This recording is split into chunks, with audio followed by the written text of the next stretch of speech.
This episode of the Three Things Podcast is brought to you by Farnam. Spring has sprung, and no one appreciates that more than horse owners. Pastures are growing, horses are finally looking sleek, and it's time to hit the trails again. Welcome to the April edition of the Three Things Podcast. I'm EQUUS editor Lori Prins. And I'm managing editor Christine Barakat.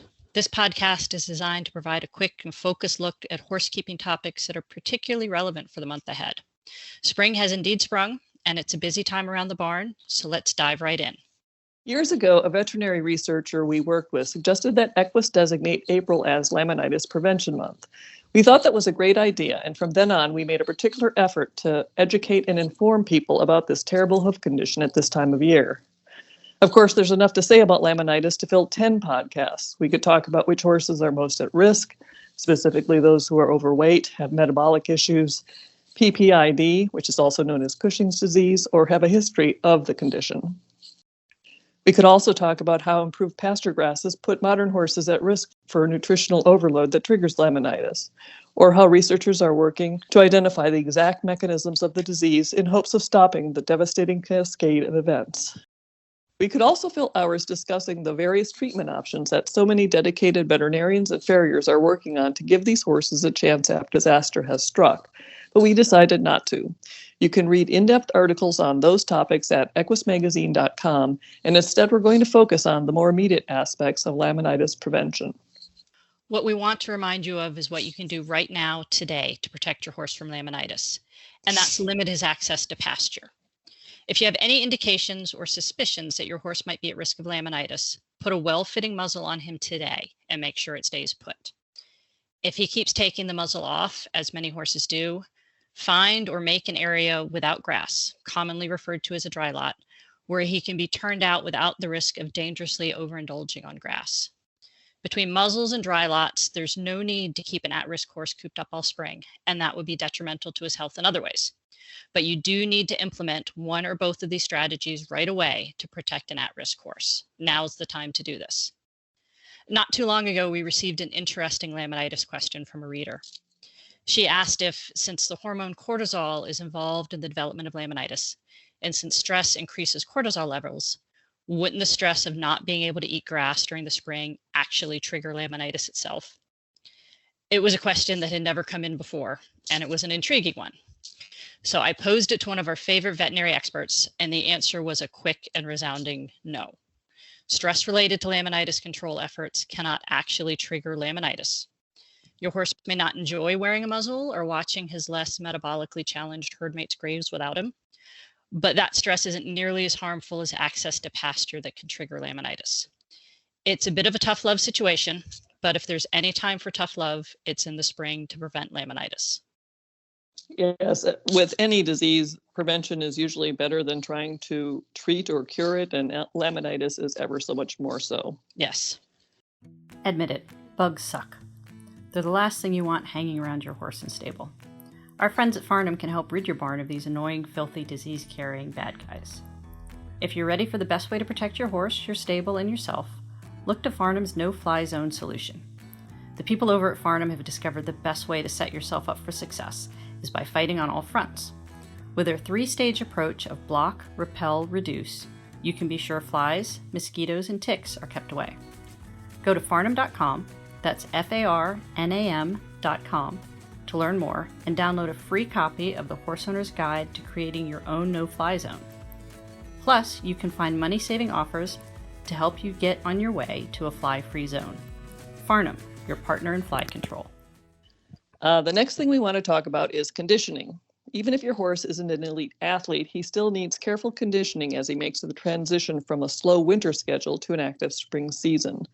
There are 4 things to keep in mind as you bring him back into work.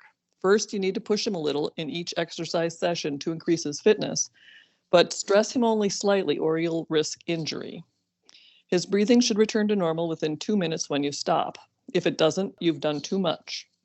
Keep in mind that conditioning includes the musculoskeletal system as well as the heart and lungs. Just because your horse is not huffing and puffing doesn't mean his tendons and ligaments haven't been stressed. Also remember to increase either speed or distance with each work session, but never both at the same time. Generally, it's best to do long, slow workouts for a few weeks before you start any fast or skill-specific exercises. Finally, realize that time off is important, particularly after long rides, but standing still in a stall can lead to stiffness. A better option is to turn your horse out for a day after a hard workout, or to take him for a brief walking-only ride the next day to allow his muscles to recover. It's important to be patient with reconditioning. It can take a month or so for a horse to go from unfit to ready for an hour-long active ride over varied terrain. And it can be hard to wait that long if you're really eager to get back on the trail. But pushing it too fast can lead to an injury that will keep you and your horse out of the saddle even longer. So don't forget your own fitness as well. Most of us aren't coming into spring in great shape ourselves. Take your time and be methodical about conditioning to set both you and your horse up for a long, healthy riding season ahead. And the same advice sort of applies to our last topic for the month, which is grooming. We all look forward to giving our horses that first bath of the year. It's really cathartic to suds up a filthy horse and see a winter's worth of dirt just get washed away. You'll probably wake up a morning and it's so warm and gloriously sunny outside, you'll just know that's the day for the first bath. Keep in mind a few things as you head to the wash stall though, and this is where, just as conditioning, it pays to take your time and be methodical. First of all, put the soap in the bucket and not on the horse. We're all guilty of squirting shampoo directly onto the horse and then working it in with a curry comb. But almost all horse shampoos, if you read the label, are designed to be diluted.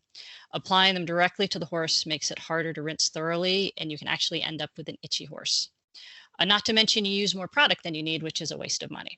So put the soap in the bucket, add the water, and then sponge that mixture onto the horse and curry it in.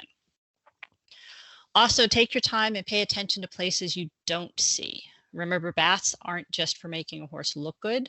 You want to remove the dirt from everywhere. So get underneath their belly carefully, do the underside of the tailbone and up between the hind legs. The area between the jawbones can also get really crusty, so give that a good scrubbing. This thorough cleaning also gives you the chance to inspect your entire horse, looking for lumps and bumps and minor wounds that you may have otherwise not noticed. And of course, you have the benefit at the end of having a beautiful, shiny horse ready to go for your spring activities. Probably going to roll the moment you put him out. So just true. Look the other way. Yep, exactly. Well, that's it for our April 3 Things podcast. We hope you have a great month and will join us again at the beginning of May. Have a great month, everyone. This episode of the 3 Things podcast was brought to you by Farnam. Help spread the word about the EQUUS 3 Things podcast. Head over to iTunes to subscribe, rate, and leave us a review. The EQUUS 3 Things podcast is a production of the Equine Podcast Network, an entity of the Equine Network.